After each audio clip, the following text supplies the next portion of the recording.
আসসালামু আলাইকুম। আমি নিউট্রিশনিস্ট মিলুপা। আজকে আপনাদের সঙ্গে এসেছি। কথা বলবো যে পারসন টু পারসন ডায়েট প্ল্যানটা আলাদা হয় নাকি একই ডায়েট চার্ট সবাই ব্যবহার করতে মানে সবাই মেনটেন করতে পারবে।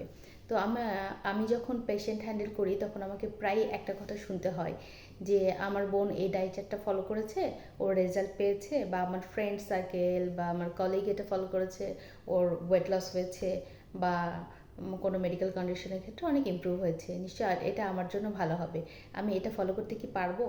এই প্রশ্নের সম্মুখীন আমাকে হতে হয়। আবার অনেক সময় দেখেছি পেশেন্ট একজন মাকে যখন আমরা কাউন্সিলিং করলাম, ডায়েট প্ল্যান দিলাম, পাশে থেকে তার দুইটা বাচ্চা, টিনেজের বাচ্চা বলছে, আন্টি এটা হলে এটা আমরা এই এই ডায়েট প্ল্যান কি আমরাও ফলো করতে পারবো? আমিও তো একটু ওভারওয়েট, আমার ভাইকে এটা ফলো করতে পারবে?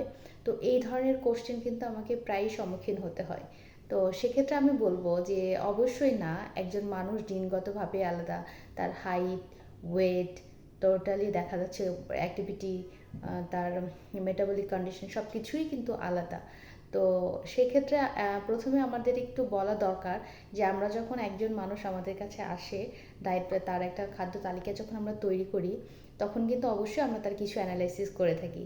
তো প্রথমেই যেটা করি যে ওনার অ্যানথ্রোপোমেট্রিক মেজারমেন্ট যেটাকে বলি, তার হাইট কত, ওয়েট কত, এজ কত, তো ওভারঅল সব কিছু জানি, তার অ্যাক্টিভিটি লেভেল কেমন, ইভেন 24 আওয়ার রিকল মেথড যেটাকে আমরা বলি, যে মোটামুটি 24 ঘন্টা ইনি কী খাচ্ছে, তার লাইফস্টাইল কেমন, ওভারঅল মানে খাবারের সকাল থেকে শুরু করে রাত পর্যন্ত কী ধরনের খাদ্য তালিকা বা কী ধরনের খাবারের প্যাটার্ন বা সময়, কত কত ঘন্টা পর পর ইন্টারভেলে উনি খাবার গ্রহণ করছে, সব কিছু কিন্তু আমরা জেনে নিই।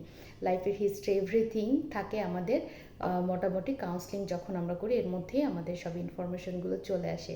তো এত কিছু জানার পরে সেই তার লাইফস্টাইল অনুযায়ী, তার ইকোনমিক কন্ডিশন অনুযায়ী, উনি কী ওনার সময় টাইম ম্যানেজমেন্ট করার ক্যাপাসিটি অনুযায়ী কিন্তু তার ডায়েট চার্টটা তাকে প্রোভাইড করতে হয়।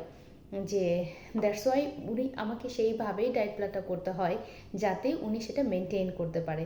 এমন কিছু করা যাবে না যে আমি একটা করে দিলাম, যে কোনো একটা ডায়েট চার্ট করে দিলাম, সেটা মেটে একজন কর্মজীবী ওমেন যে কিনা মোটামুটি 9টা থেকে 5টা পর্যন্ত অফিস করে, তারপরেও মেবি হইতে পারে উনি একজন ল্যাকটেটিং মাদার, অথবা তার 2-3টা বাচ্চা আছে। তো সেই ফ্যামিলি মেনটেন করে যখন ওর পুরো ফ্যামিলি মেনটেন করে যখন উনি কাজে যায়, কাজ শেষ করে বাসায় আসে, তার হাতে কিন্তু আসলেই পর্যাপ্ত টাইম থাকে না নিজের জন্য প্রত্যেকটা মিলের জন্য খাবার প্রিপেয়ার করা।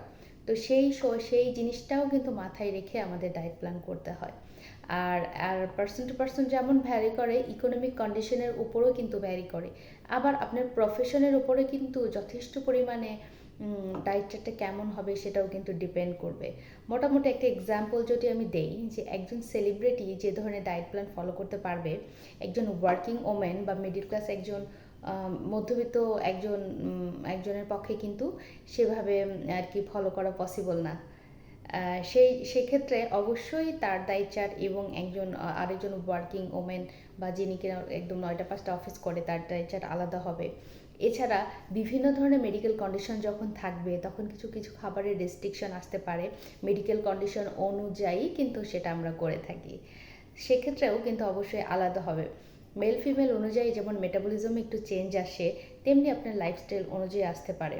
ইভেন বয়সের সাথেও কিন্তু নির্ভর করে।